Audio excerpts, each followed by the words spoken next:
So, we're going to continue and finish off chapter 4. So, on Monday, we started talking about how we use the steam table. And I think in the beginning, maybe it seemed quite scary when you start opening this steam table and you with all these numbers and all these tables, everything else. Hopefully, as we do more examples, then it becomes more clear. And then you understand which page to go to right away as soon as you look at the problem. And as I said, you only need experience. You need to do examples. Otherwise, there's just no standard way of learning how to read the steam table. Are there any questions from last week? Not last week, sorry, Monday. No? Everything clear? So, if you go on page 4.6, now I introduced the what we call the linear interpolation, and I said we're going to use the similar triangles in order to find to do an interpolation. You will need to use interpolation in a lot of situations. Okay, so you need to be prepared to do interpolation in the exam as well.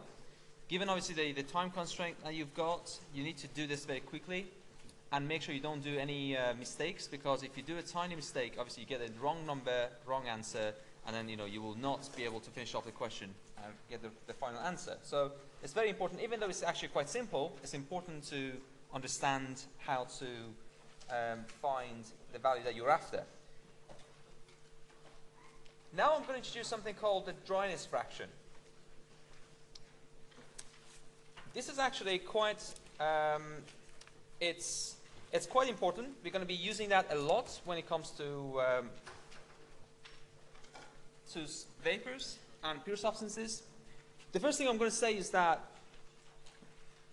this dryness, or the dryness fraction, is something that is quite useful, for example, in multiphase flows.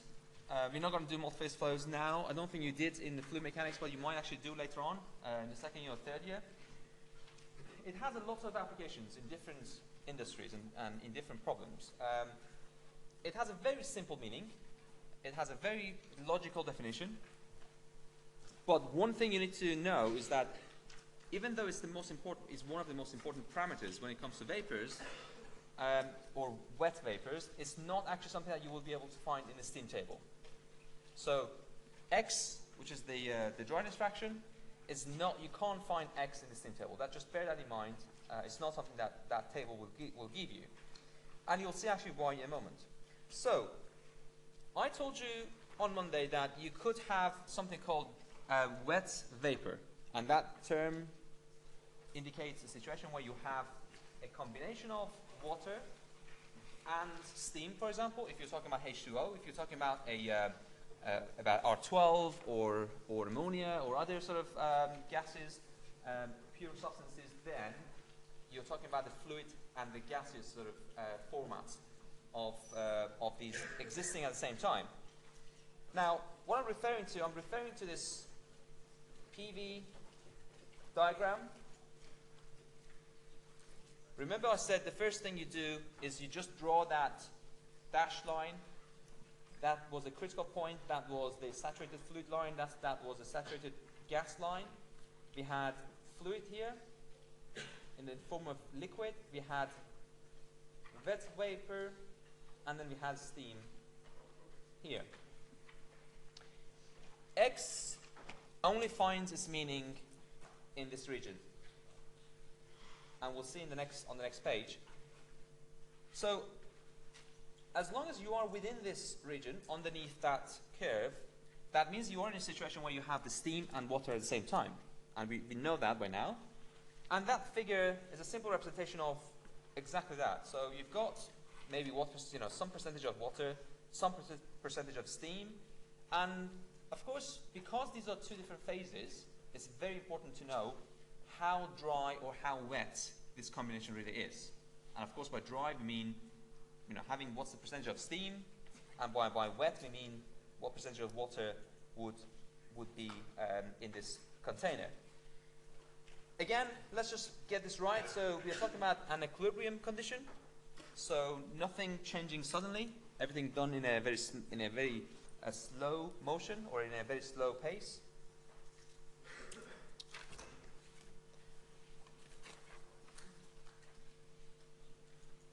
So, and the question really, as I mentioned, the question is, why do we even need to define this x?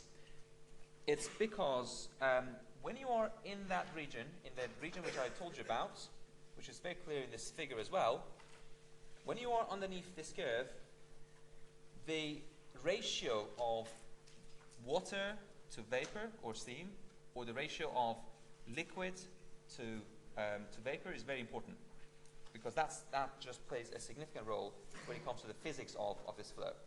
And the other thing is, because remember I said the phase change is quite challenging.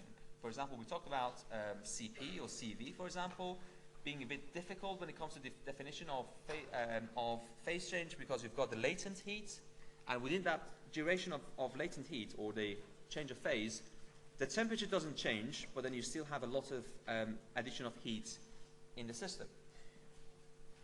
And therefore, for those reasons, pressure and temperature, which we normally are sufficient to define a state and a condition, they're not going to be sufficient when it comes to that particular region.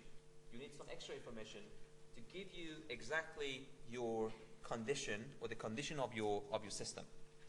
And that missing parameter is this x, what we define here. It has a very simple definition, as I said. Mass of the gas divided by the mass of fluid plus the mass of the gas. So essentially, this represents the total mass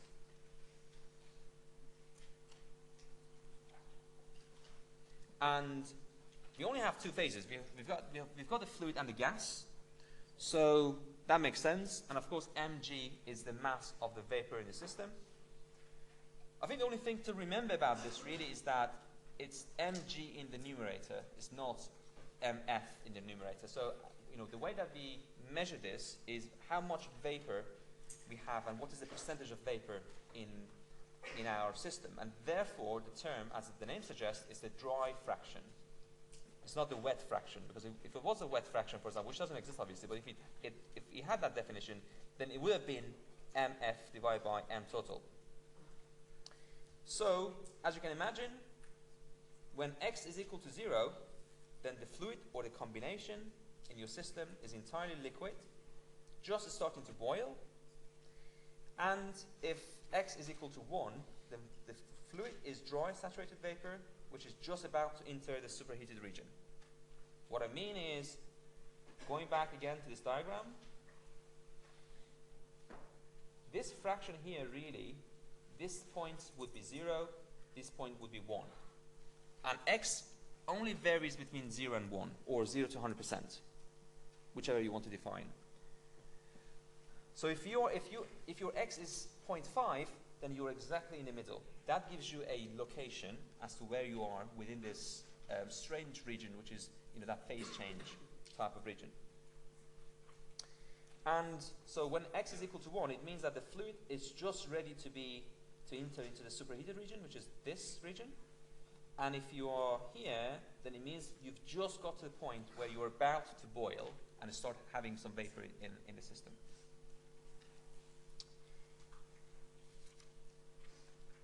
Of course, it now makes sense that x does not make any sense in the liquid or the superheated vapor. So when you are here, or when you are here, or you are anywhere else, apart from underneath this curve, x doesn't exist. It doesn't have a physical meaning. And you don't even need x, because in those areas, in those regions, P and T are sufficient to give you enough information about the state of your fluid or your system. Therefore, you don't need any additional parameter. It's only here that you need that extra x.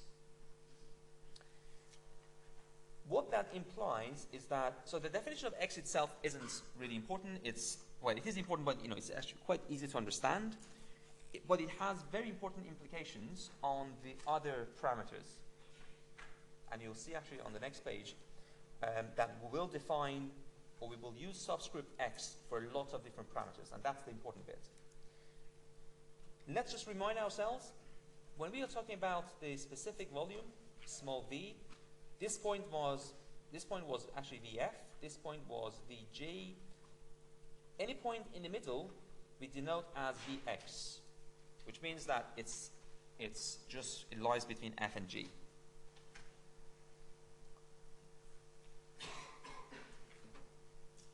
Now, what I'm trying to do on the next page is actually we're trying to express the important parameters which you will find in the steam table, such as the specific volume, internal energy, enthalpy, entropy, etc., using a series of equations which you don't have to memorize. Obviously, these are going to be in your formula sheet, but it's important to understand how we derive them and what they are.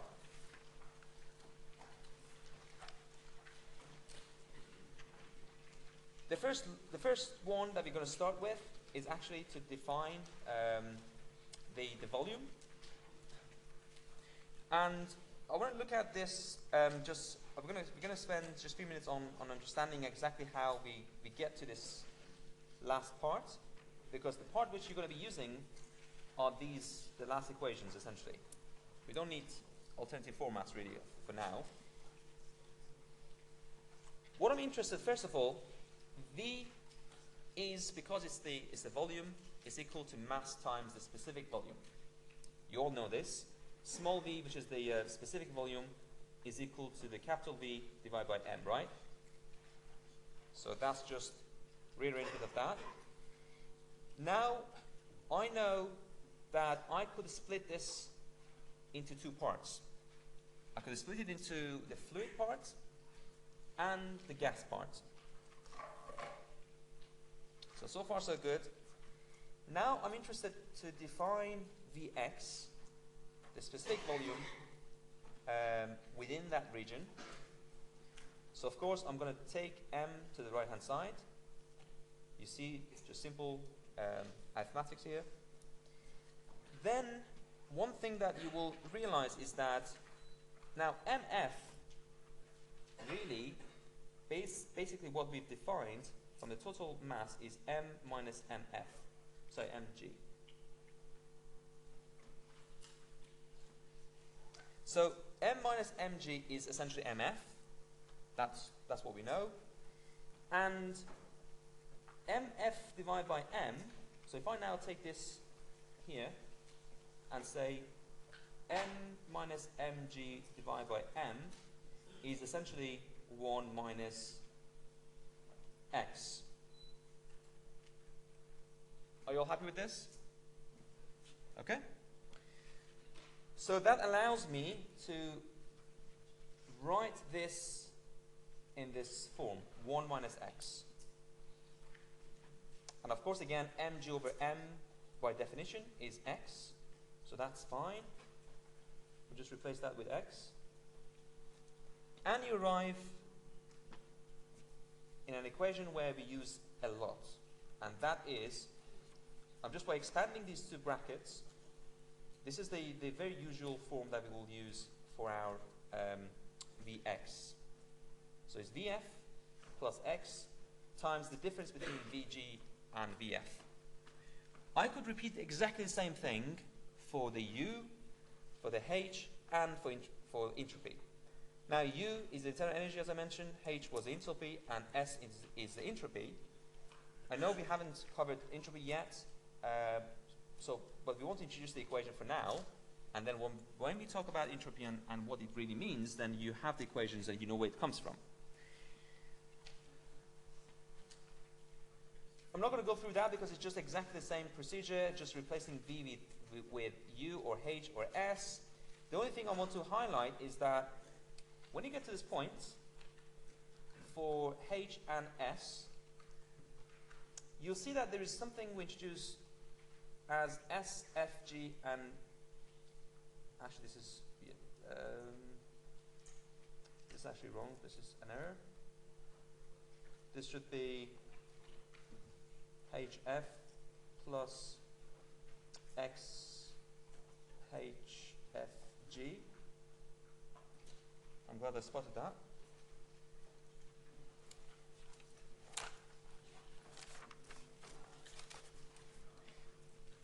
And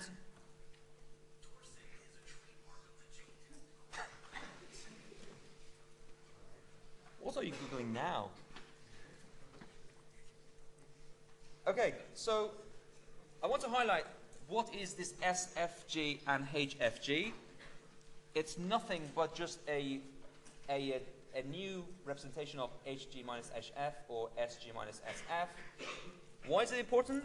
Remember in the steam table, I said we've got, let's just open any page really.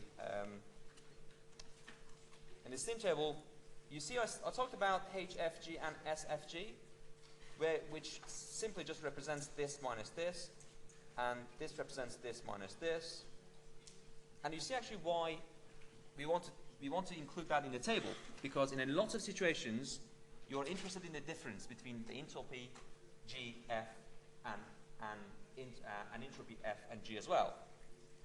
So that difference, why is it important? Is because actually it comes into the formula, which we're going to be using a lot, and therefore just to make our life easier, you know, we don't have to calculate that, and we can just get that off the table, and therefore it can be simplified to SFG, HFG as two new parameters.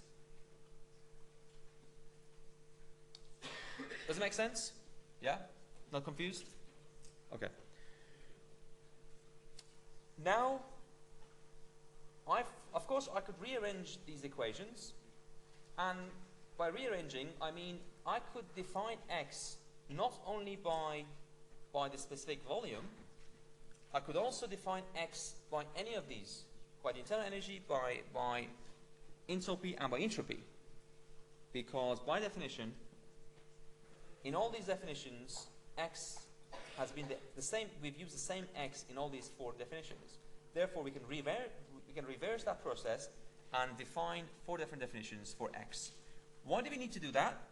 It's because in some problems, you deal with enthalpy, and if you work with enthalpy and you want to find the mass, the dryness fraction, you don't want to go and find entropy, for example, or the specific volume to give you that X. You just want to get X directly. Or in situations where you just have entropy and you're dealing with entropy, the same story.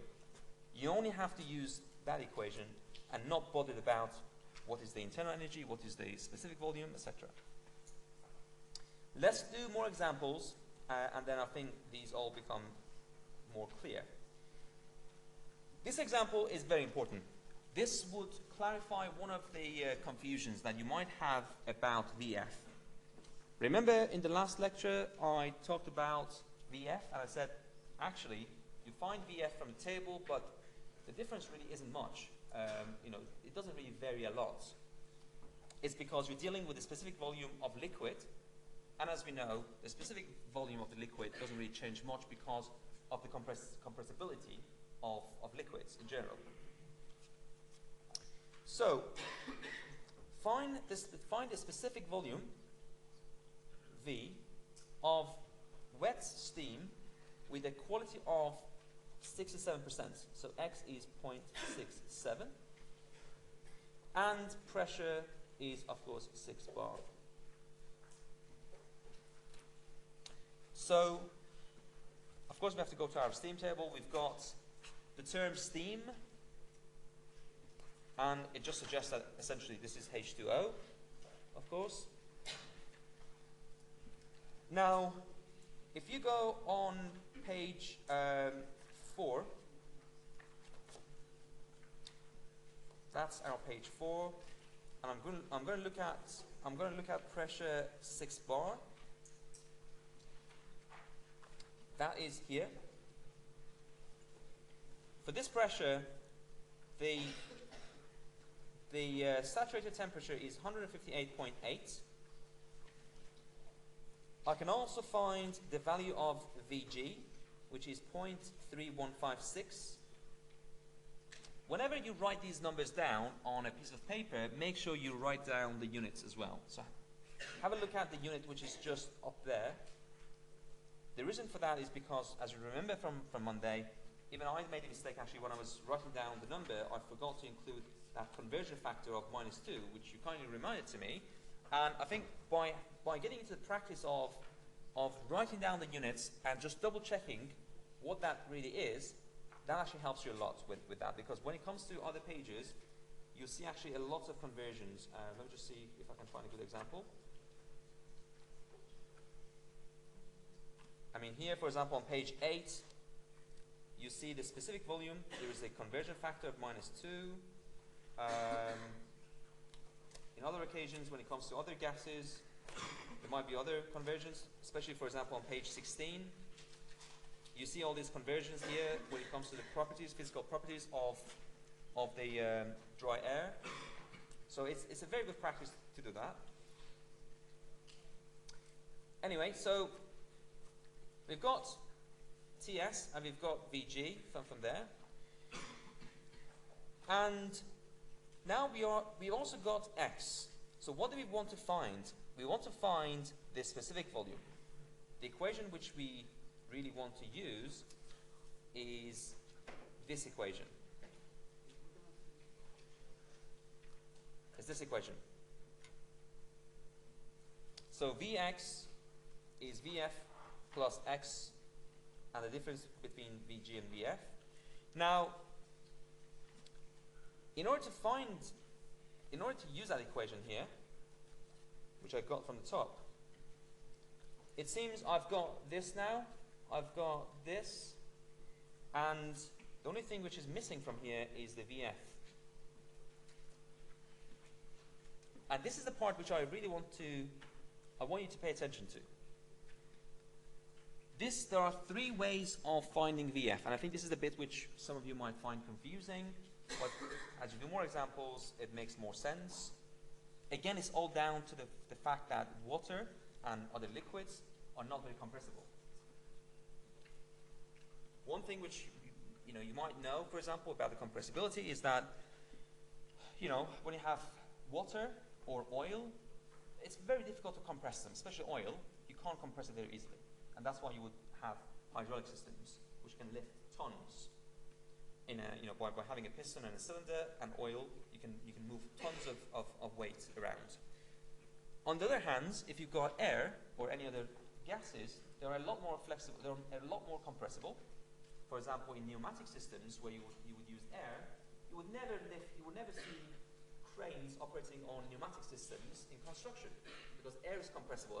As soon as you start lifting something heavy, that air in the piston, in the cylinder actually will compress, and you're going to have a lot of vibration, and you can't just function. As a result of that, we know physically that the specific volume is not going to really change much. So any of these approaches are really fine in any problems that you deal with, because the difference isn't going to be really much.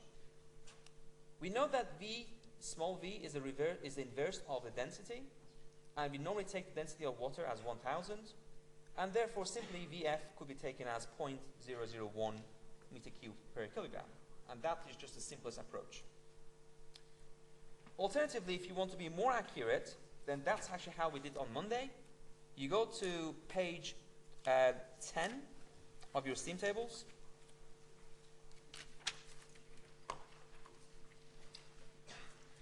And you look at, for example, the conditions, the pressure or the temperature that you have in your system, and based on that, you will try to find what is the specific volume. Now, here the pressure is about 6 bar, so without doing any interpolation, your Vf is roughly around 0.1102, of course, times 10 minus 2. And that's where I've got that number in the question here. If you compare this one to this, you see that actually there's a very tiny difference. Of course, yes, you can be more accurate, but does it really make a huge difference in the problem? Probably isn't going to change that much. The third option is the fact that, well, we understand that Vf is going to be a lot less than Vg in terms of the actual magnitude, So could we just simply ignore Vf in the equation? And that actually sometimes it is possible. And what we've done here is to see the effect on the final answer by using these three approaches. So in the first case, I've just used 10 to the minus 3 for Vf. In the second case, we used the one that we found from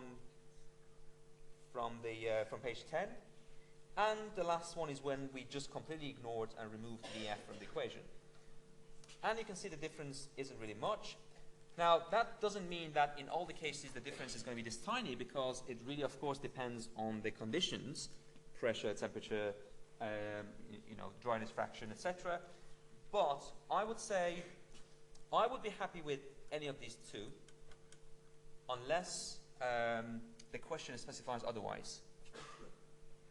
Of course, if you want to be more accurate, you're encouraged to do this, but that's actually longer, and sometimes, because it doesn't make a huge difference, therefore you can just go and use 0.001. What is important here is to understand why, for example, when you go through the solutions in the tutorials or past papers, for example, I want you to be clear why at some point we would have gone to the steam table, and even sometimes we would have done interpolation to find the value of Vf, and sometimes we just use 0.001. And as long as you're clear on that, and you understand the logic behind it, then that's all I care. Okay, any questions about this example? Let's move on to the next one. Find the state, and what we mean by state is the temperature and the dryness fraction. I try to usually clarify this when I'm asking a question, find the state. I try to say what exactly we want. But in a lot of situations, in this context, if somebody asks you what is the state, or a question asks you that, then it refers to temperature and dryness fraction essentially. Of a steam at 12 bar with a specific volume of 0.1 meter cubed per kilogram. So again, we go to page 4 and we look at pressure 12 bar. Let's see if you can start finding those numbers yourself now. So page 12, at 12 bar, we've got these numbers. We've got the saturation temperature, and we've got Vg.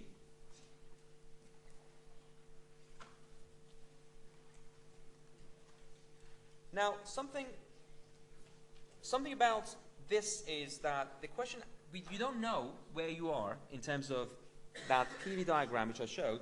You don't know actually if you are underneath that curve, or you're actually in the superheated region or in the liquid region. How do you know that? The only way to find that out is to find your minimum and maximum values of V.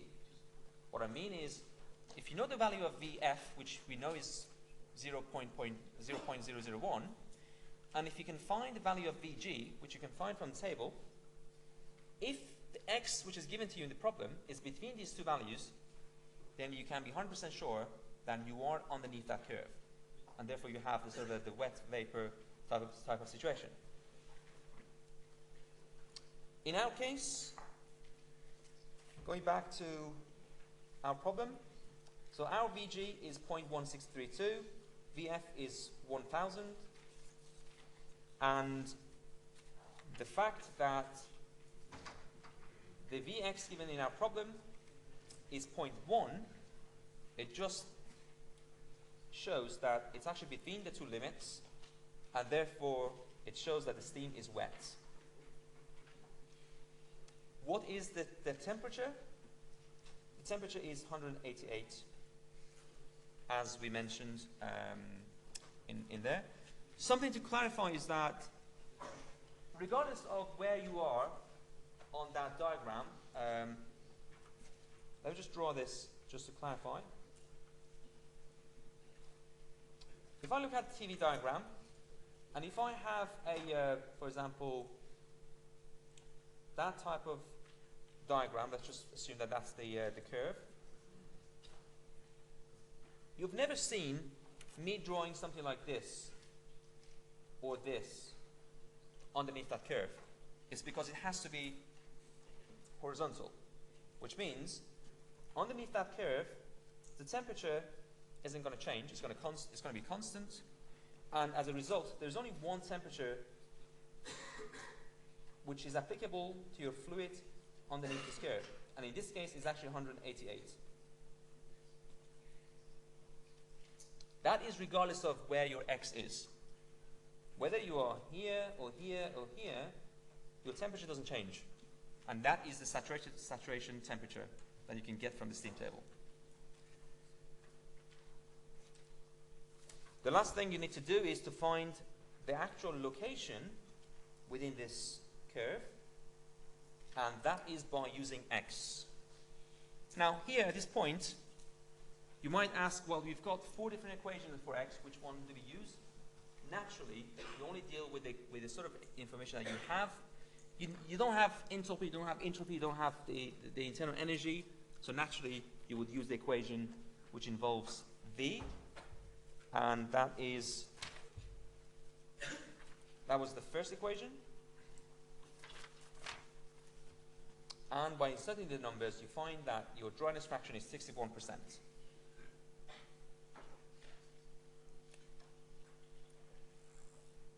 Any questions on this one? Simple enough? Okay. So let's now move to another example. As you can see, we've got lots of examples to do. Now that's the part where we start looking at the internal energy and other parameters. Find the internal energy of steam at 40 bar with a dryness fraction of 0.6. So we want to find the internal energy, and what it suggests that the fact that it says dryness fraction is 0.6, we already know that we are operating in that region. That has to be the case, because otherwise x didn't mean anything. So we really want to find what ux is, and by looking at the equation, we have x and we have the pressure. So what I can do, I will go to steam tables, and I will go to find the pressure at 40 bar.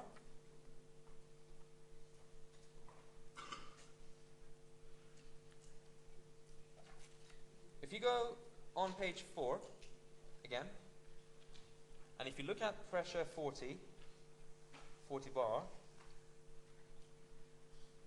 at this point, I'm all interested in these two values here, the the UF and the UG. So I get these numbers from the steam table, and I insert them in this equation, and you easily find what is the internal energy for your case.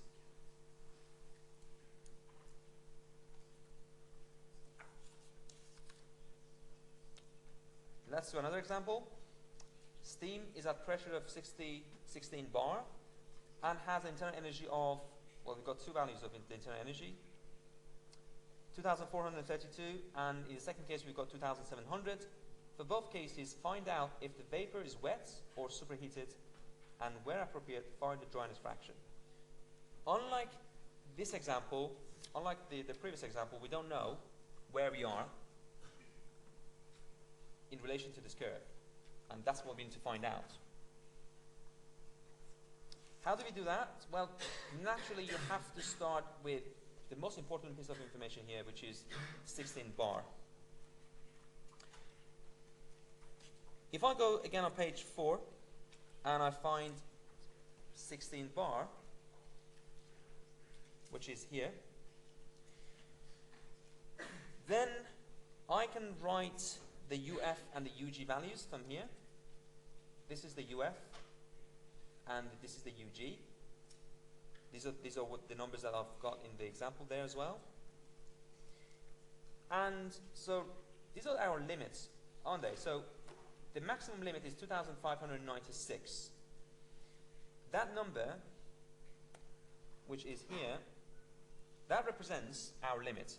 If your UG is less than that, so if your UX is less than that, then you are in this region. So this here in this example, UG is this point, and it's 2596. If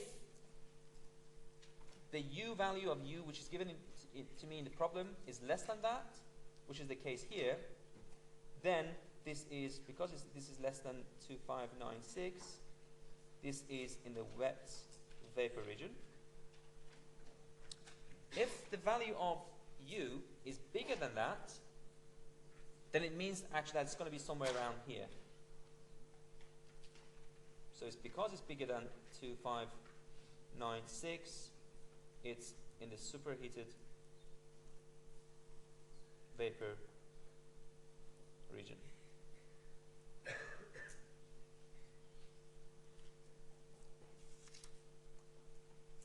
Now, if it's in the superheated region, then obviously we don't care about the dryness fraction. But because the problem says, where appropriate, find the dryness fraction, then it means naturally that for this case, I need to find what is X. And the equation that I would use in this case would be the definition of X depending on which is a function of U, naturally, because I don't want to use the specific volume in this case because I don't even have the value of a specific volume. Therefore, I would go with U, G, and UF type of equation. Inserting the numbers, it gives you 0.906, which means it's actually quite close to here. You're almost here because it's almost 90%. 90% dry. You could in fact have guessed, because 2,432 is actually quite close to 2,596. So that sort of gives you an indication that actually you're quite close to the maximum number within that region. But it's only within that equation that you can find the exact value of the percentage.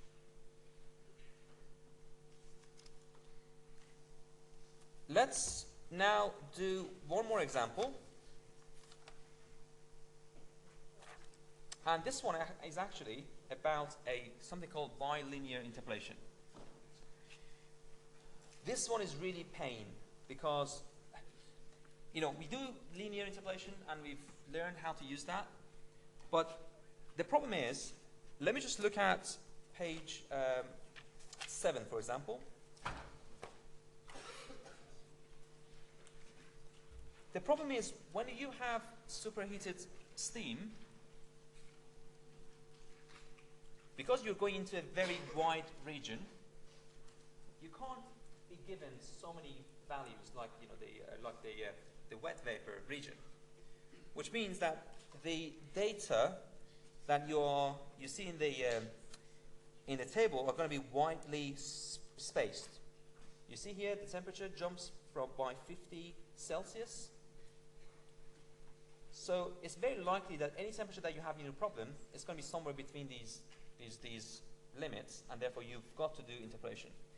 On the other hand, on the left column, where you have the pressure or temperature, there's also a large gap, almost about 1 bar, and 1 bar is actually quite big.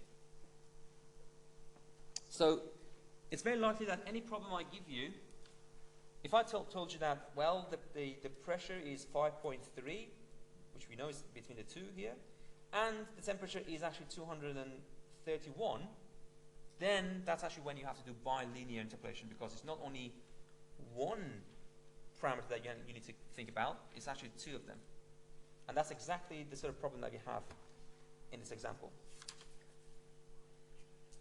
So we've got to find pressure is 16 bar and temperature is 380. Going back to page 7, 16 bar is between 15 and 20. So naturally we have to do interpolation between 15 and 20. And the temperature is 380, which means it's between 350 and 400. So you are here. So how do we do that? You've got to do it in two different steps. And then once you get the interpolation done for each case, then, so this is a linear interpolation. This is another linear interpolation. So linear interpolation 1, linear interpolation 2, and then you mix them up, and then you get the final answer, really. That's how you would do it. What do I mean by linear interpolation 1? Well, I am going to assume that my pressure is fixed at 15 bar. For a moment, I'm not going to care about the fact that the pressure is 16 bar. I know that this is between 15 and 20 from the steam tables. I know that that's the range. I also know that my temperature 380 is between 350 and 400. And these minimum and maximum values would define how you would do your interpolation. So if I, for a moment, if I assume that the pressure is 15 bar, I can easily find what is the internal energy at 350 and what is the internal energy at 400. Then I do interpolation. Basically, I want to find what is the U380. And that's the normal interpolation that you would do. And by doing that, you find what is the internal energy at 380 Celsius when the pressure is 15 bar. I'm going to again repeat the same thing, but now this time I'm going to do it for pressure 20 bar. But these don't change. 350, 400, exactly like here. I get the numbers, I will do the interpolation, and then you will have to do the final interpolation by using these numbers here. This and this would come actually in here. As you can see in this problem. And this will be your final answer. This is a very, of course, this is good to understand how you would do bilinear interpolation. What I would say, however, is that if this problem came in the exam, regardless of how good you are with mathematics and how quick you are with this method, this is time consuming. This is going to take you 5-6 minutes of just finding one number. I'm not interested to assess your mathematical skills in my unit, and therefore I wouldn't ask you to do any bilinear interpolation. I think it's just too much. We are here to assess your thermodynamic knowledge and engineering knowledge, and therefore this is good for you to know. But I can say that I don't want to do that for the final exam. I wouldn't expect you to do that simply because of the time that it takes.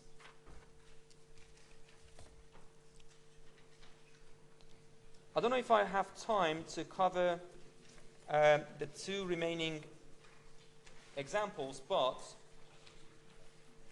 what I would say is that these examples are really about, this is about H and this is about entropy. These are exactly the same, very similar to the previous examples, the difference being that here we're dealing with R12. Just to say that in this particular problem, you would have to go and find that number in the steam table when it comes to R12, and let's just remind ourselves where we have R12.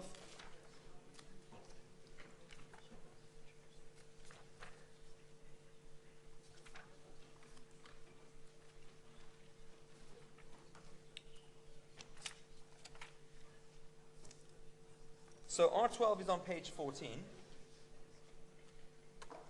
That's page 14. And the pressure which we want to find you will find the pressure in this table, and from there actually you can find the values. What you also have is that you have the dryness fraction here as well.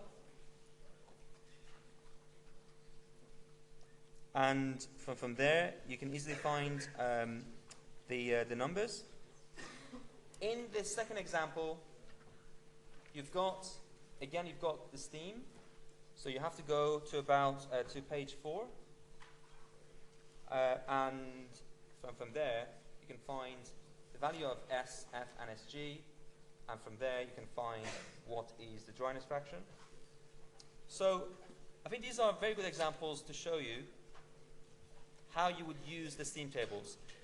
Do you raise your hand if you now feel more comfortable in using the steam tables? Do you feel more confident?